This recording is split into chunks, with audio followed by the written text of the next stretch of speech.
Hi, welcome back to me. It's been a while. Rebecca last week was with Eric. So here I am again, Kristen Rabell And Rebecca Johnson at the Rabell Realty Group podcast. Thank you for joining us today, whether you're on Facebook or YouTube or watching this after. We really appreciate you being on this with us. Today is my dad's birthday, by the way. Happy Evo Rabell, birthday, Eva. right? I'm the fourth generation broker. He was third. So here I am. I love it. Happy Marketing, birthday, Dad. tag Evo Rabell. Go find him and tag there him in we there. So he knows he gets a special birthday greeting. So are you about to sing happy birthday for him? Yeah, I don't know if he wants me to sing happy birthday, but It'd be such I don't a know great if you clip. would want me to sing happy birthday. I know I do. I want you to. Yeah, happy birthday, Dad. We'll see you later tonight. We're going to dinner. So, Very but fun. yeah, real estate family. We stay together and, enjoy the birthdays and enjoy the lifelong achievements of real estate, right? Even through these crazy times. I like it. Yeah. So, again, happy birthday, Evo. Happy birthday, Dad. It's July 25th. We're almost to the end of July. Can you believe how fast this is going? No, I had to check that. I didn't know, right? believe you. It is crazy. So let's go ahead and get into our Monday market moment, and we'll see what's happened for all of July up until today. And Perfect. then we'll get into our topics.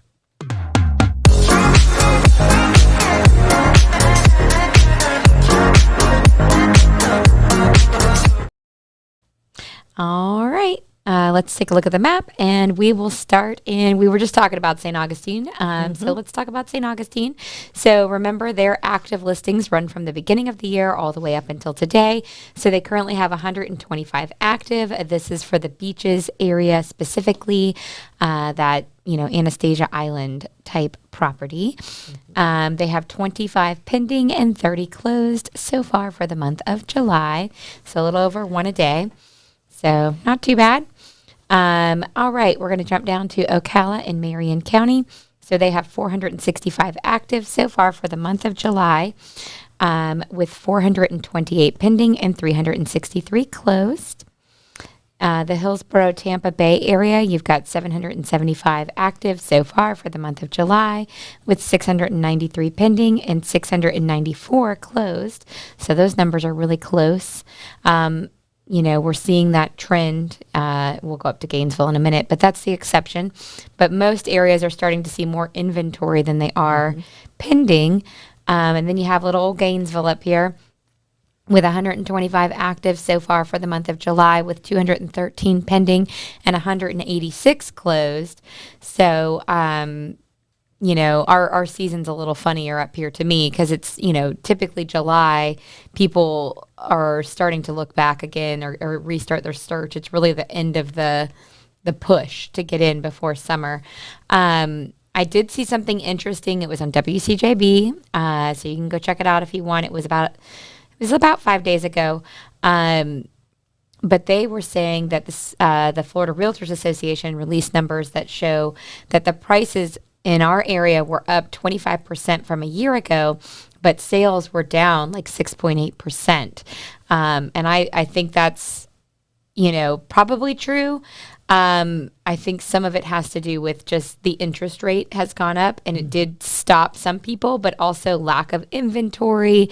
Things are taking more than a few hours to sell like they used to, but things are still moving. So I think that's a good thing, actually, for buyers because actually Miami Herald had an article the other day about this and how the rates, even though they're higher, they're still doable, and it's causing people to sort of put a pause on their purchasing. So everyone else who is sitting around and has been waiting, now it's sort of their chance to buy. You're not having to rush. You're not having to, race to get something. I had an agent just recently tell me they did really great when the market was hot because they knew how to sort of force the hand of the buyer. And I don't mean that in a negative way, but they really knew how to just jump on with the buyer and get the buyer, excited about, quickly responding to and quickly putting offers on. Even if they had to put 5 to 10 offers on, they were really soaring in that. And with this change in the market, they don't they're not really sure what to do because now buyers are taking a lot longer. Houses are staying on the market longer. Actually, another realtor of ours who's been in the real estate business for 25 years said, or, around 25 years said, it's the first time in about 3 years that I've shown one buyer 11 houses in one day because there were 11 houses to show. Now, we're in Gainesville. You can see only 125 still active. So it does seem very low.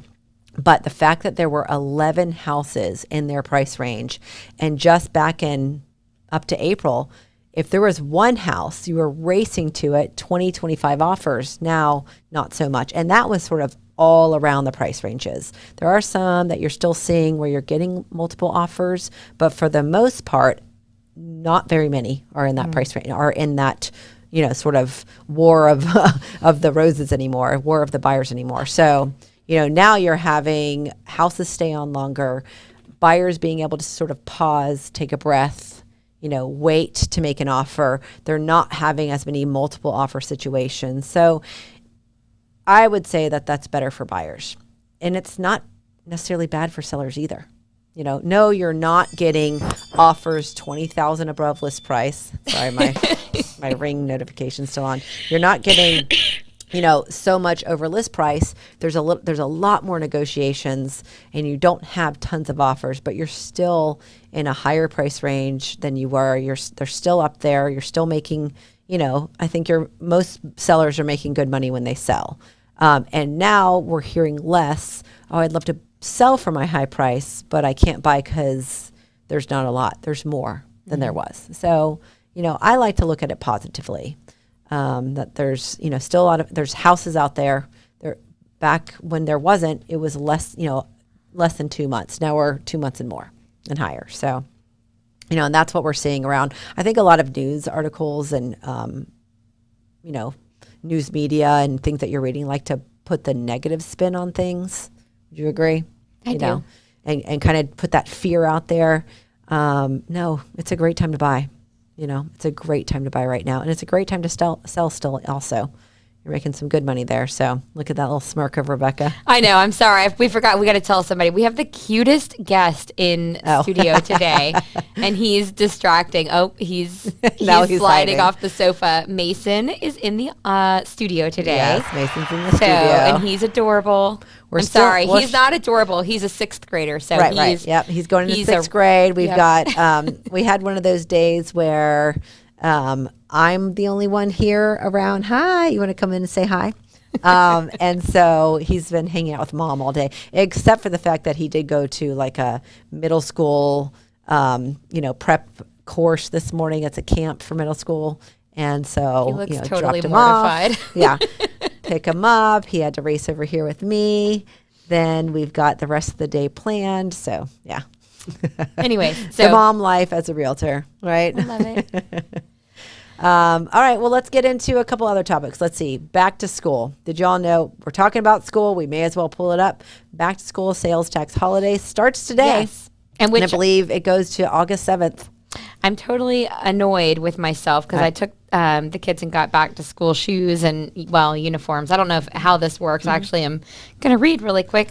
There's a whole entire article on what you can buy. Now, my computer actually died. And what you can purchase with these taxes. And it's not just school supplies. There's lots of clothing. There's technology that you can purchase. Like, I believe there's iPads and other tablets on there. Computers of certain computer-related accessories of a sales price of $1,500 or less. There you go. Hopefully, the office can find this online really quick. It's just the 2022 back to school sales tax holiday, and they can post that. But anything that aids in education, so puzzles, flashcards, matching games, toys and reading materials, math skill type toys, certain clothing, footwear, and certain accessories with a sales price of $100 or less per item, which that's I wonder if it's a good time right now, like if you're going into high school, especially 10th and 11th grade, to get those SAT, ACT classes or the Mason, what test. kids want in a house. Oh yeah, that's a good one. That's cute. But the testing books, the pre-testing books, to see if that's a good time right now to buy them. Because they can get $30-$40 now. Or the online versions as well. So I definitely take a look at that link and find out what you can purchase, because it's a good 2 weeks long now. I believe it said the 25th through the 7th. The July 25th through August 7th. Take a look at that. It's an extensive list. Oh, darn. It wouldn't have mattered. Toddler clothing is exempt. So, right. Whatever. So anybody even though he's going into school, preschool, right? So not fair. Whatever. Repairs and alterations are not eligible. But yeah, there's a whole bunch of stuff. The office will get the link up in there for you, so you have a way to see it and check it out. Susan, we will ask Mason that question during the break. We'll get him back on here. Oh, yeah. I think that's a great question. And we'll talk a little bit about what we've been seeing on Facebook and sort of local news. I mean, I'm sure you all have seen it. The GRU posts, right? Everybody's starting to get their bills and, feeling that cringe when you see those high numbers. And we'll talk about, some of the backlash on that and what to do, what we can do to help as citizens, and what we want to see. So let's take an early break and we'll be back. The city of Tampa along the southern Gulf Coast of Florida is home to some neighborhood gems. Come along as we explore a few pockets of the city. South Tampa. The city of Tampa along the southern Gulf Coast of Florida is home to some neighborhood gems. Come along as we explore a few pockets of the city. South Tampa offers a mix of historic neighborhoods, modern influences, and is bubbling with restaurants, shopping, and nightlife.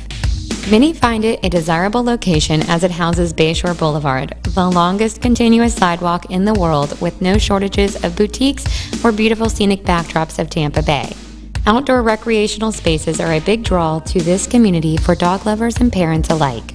If you're looking for a contender for the best neighborhood in America, look no further than Seminole Heights, which was awarded this ranking in the early 2000s and has continued to become more desirable. It has experienced somewhat of a renaissance of rising property values, plentiful offerings of trendy restaurants, and new businesses occupying many of the neighborhood's historic buildings. To experience a real sense of community, you will want to check out the Armature Works area just north of downtown Tampa on the river. The old warehouse that serves as a maintenance barn for streetcars and trolleys in a previous life has been given a dramatic makeover and now operates as a historic mixed-use building. Whether you are looking for an event space, public market, co-working locations, a rooftop cocktail to take in the views, or innovative eateries, Armature Works is a spot to check out.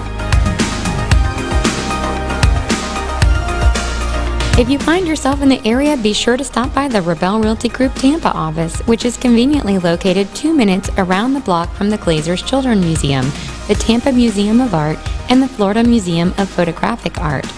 Our on-site agents know the neighborhood amenities that matter most. Check out buysellrebell.com to find your Tampa Bay home.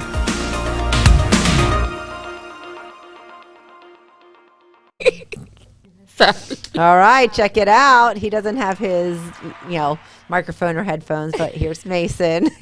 He got to hang out with Mommy all day after his class, and he's going to hang out more. He does not love doing this, so we appreciate him. And he's given us some ideas on what kids want in a house, right?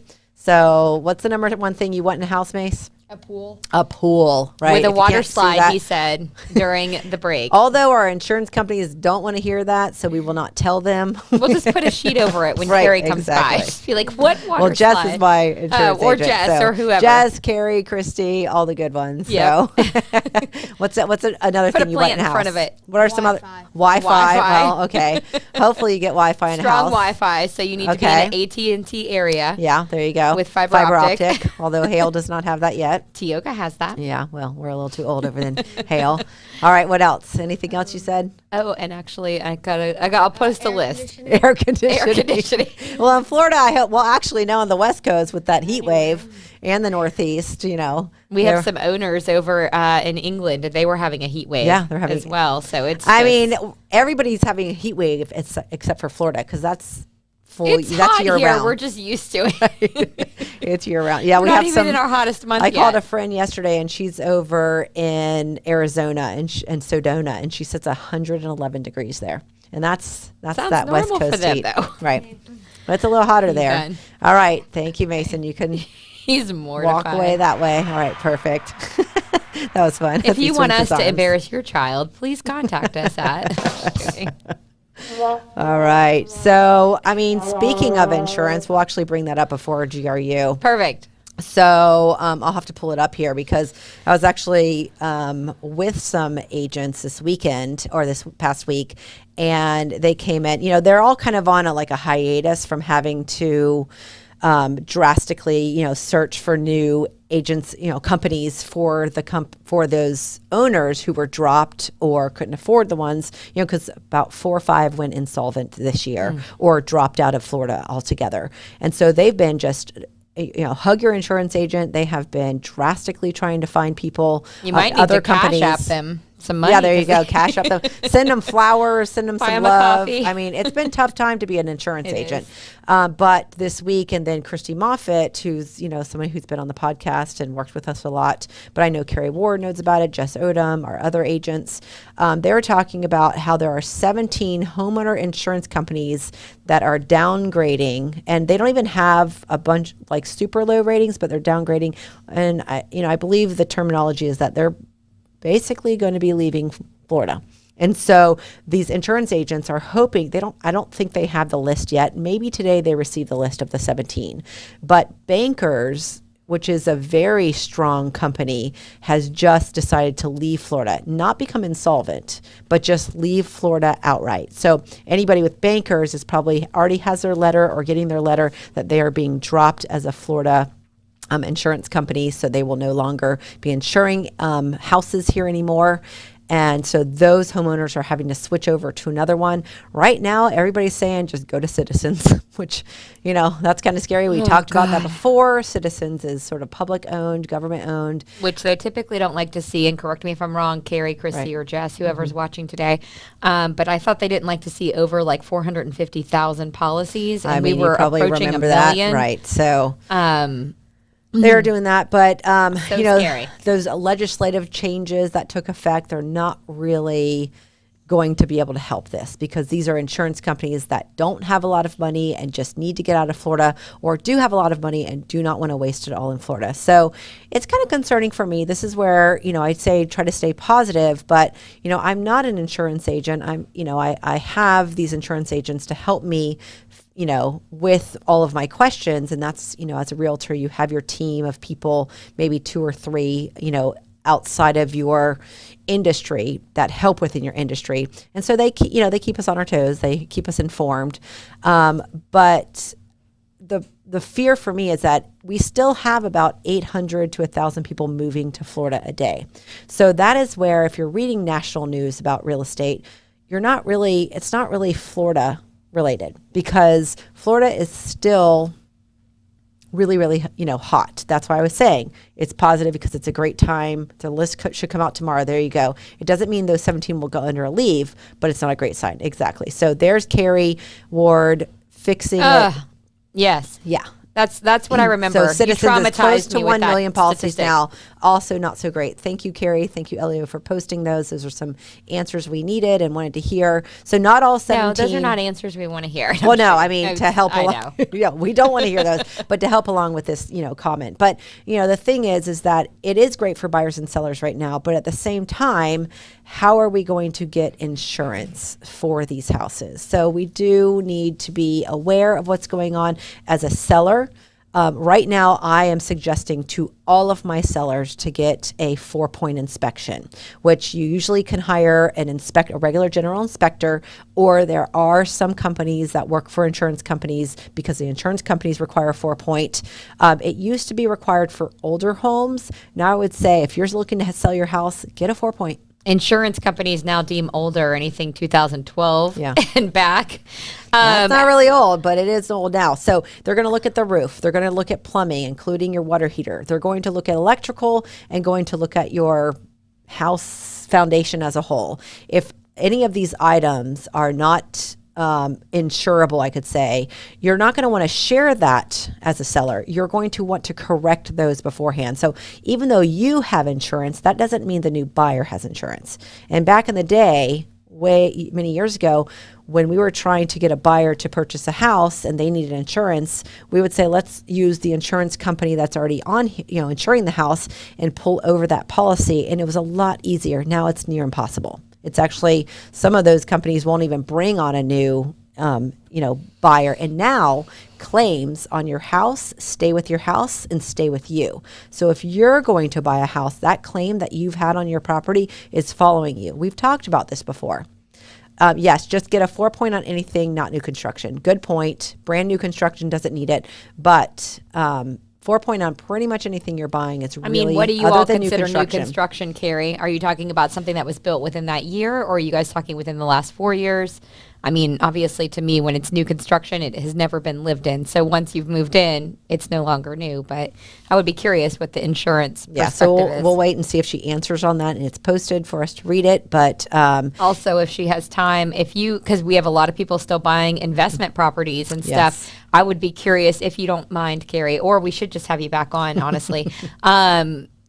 How is this affecting investors? I mean, is Citizens open to taking anybody and everybody? Are they themselves becoming more restrictive? And are you insurance people collectively doing candlelight vigils to keep storms at bay as we all pile on the Citizen insurance, which is run by, I think, the state of Florida? So, right. So, it does only take, I think, $10 million to start an inspection or an insurance company. And I think this is where a lot of these smaller insurance companies are pulling out. So carriers are requiring them over 10, but I've heard someone at 5 years. I believe it. Right now, they're so strict. That's why I was curious. And we appreciate you jumping on. And we appreciate this. And informing everybody. I mean, this is, as of, I think, Thursday or Friday was when I heard this. And Christy Moffat helped. No, okay.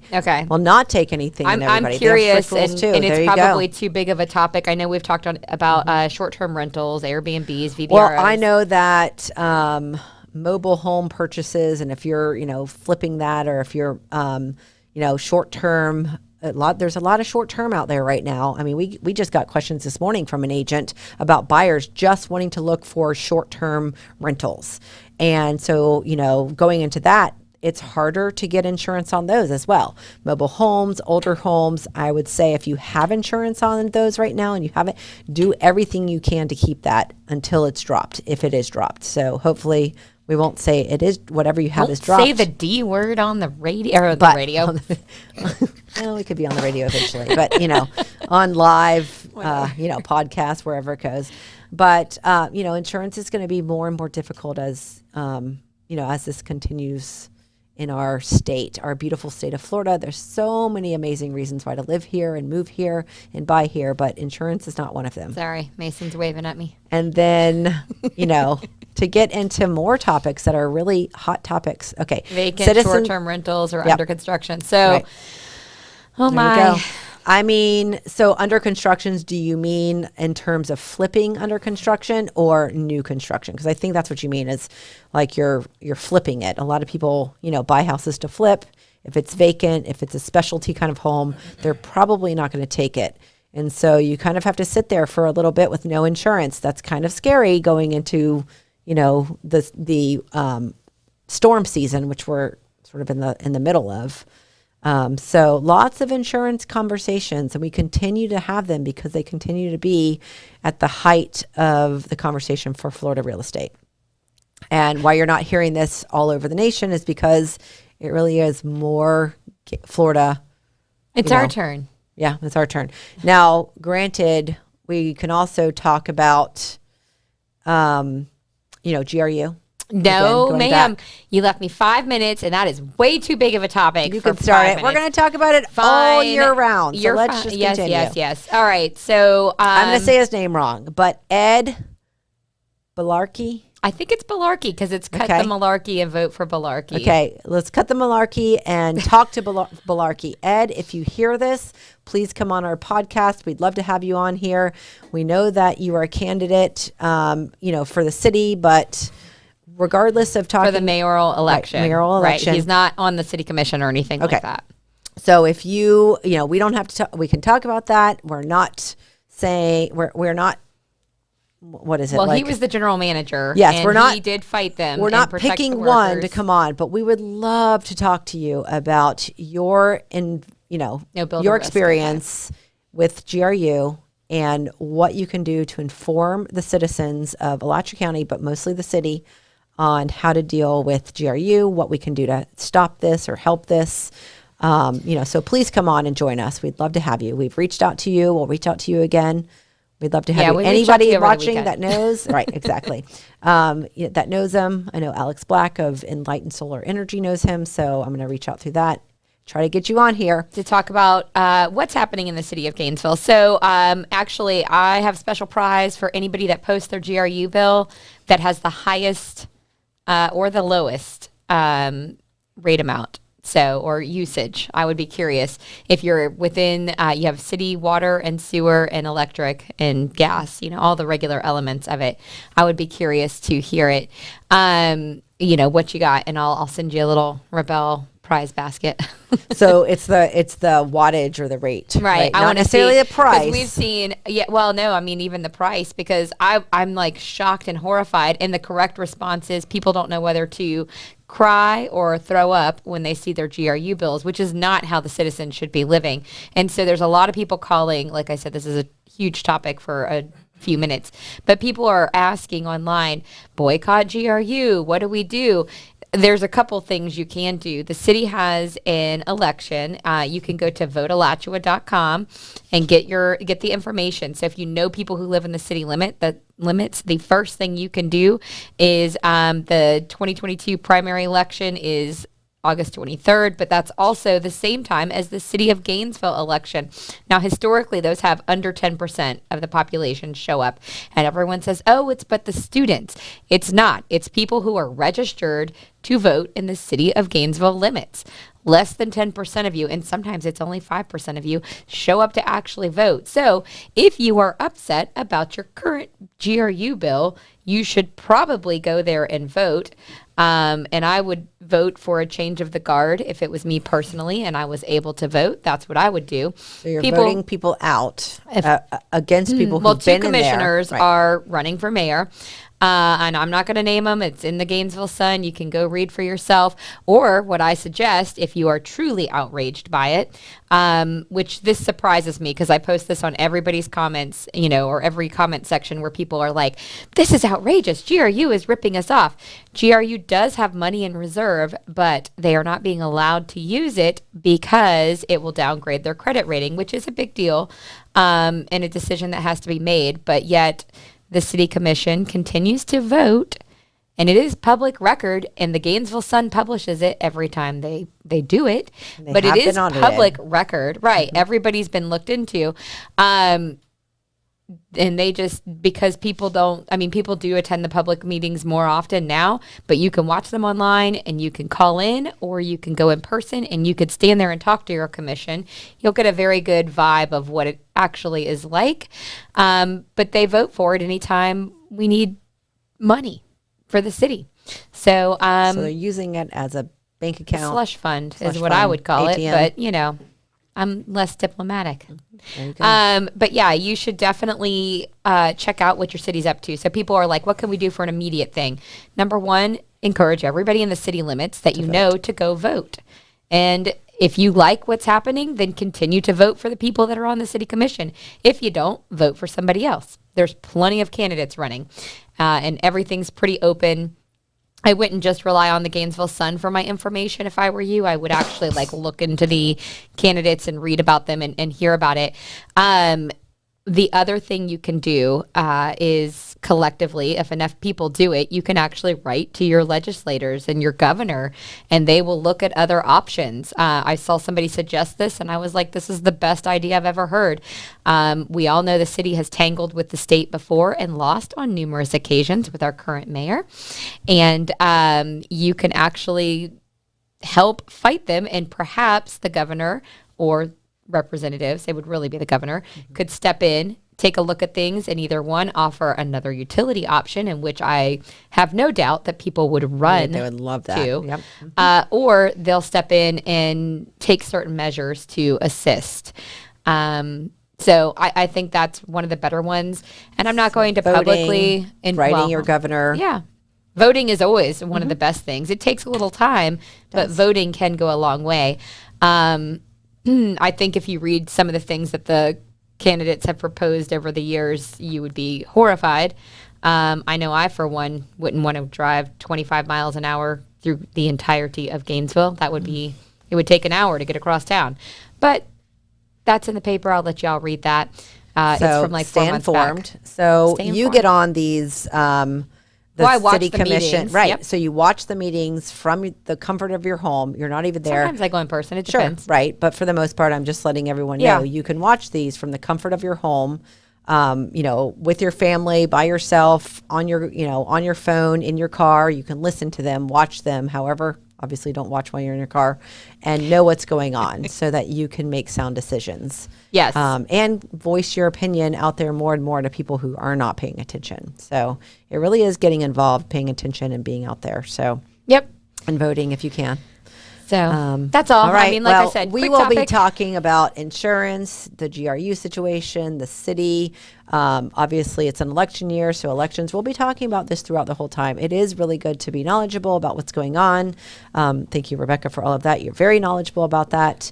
And, hopefully we all can become super knowledgeable and, help this beautiful city become a better city rather than, a worse one, a more expensive one, an unaffordable one. So, right now, I do want to bring up a meme, a photo, and it's Dave Ramsey.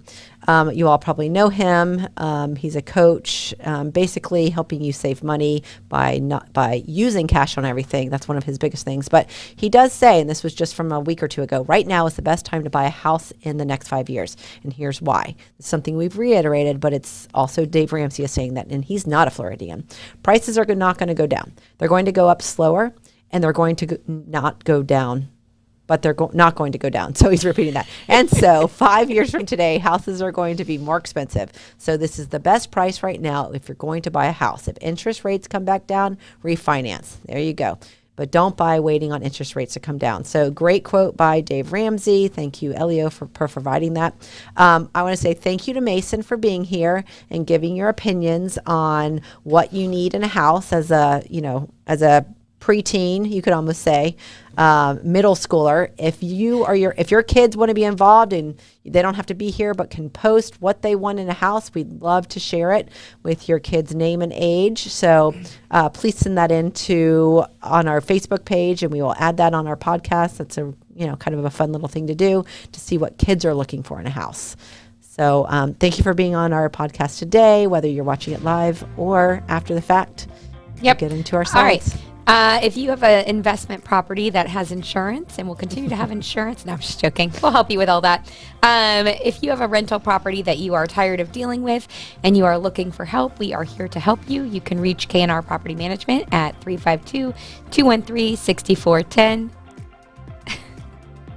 All right. If you're looking to get into real estate, or you've been in real estate and want to join a team, or you're coming from another area and want to get back into real estate in this area, please call us at 559-8820. That's 352-559-8820. We'll find out what's best for you at Rabell Realty Group. And if you can't get enough of Rabell Realty Group and the whole gang, you can find us online at Facebook, Instagram, TikTok, YouTube, LinkedIn, and Google My Business. All right. And like and subscribe on our page. Sorry, I have to get a picture of YouTube Mason page. behind the scenes.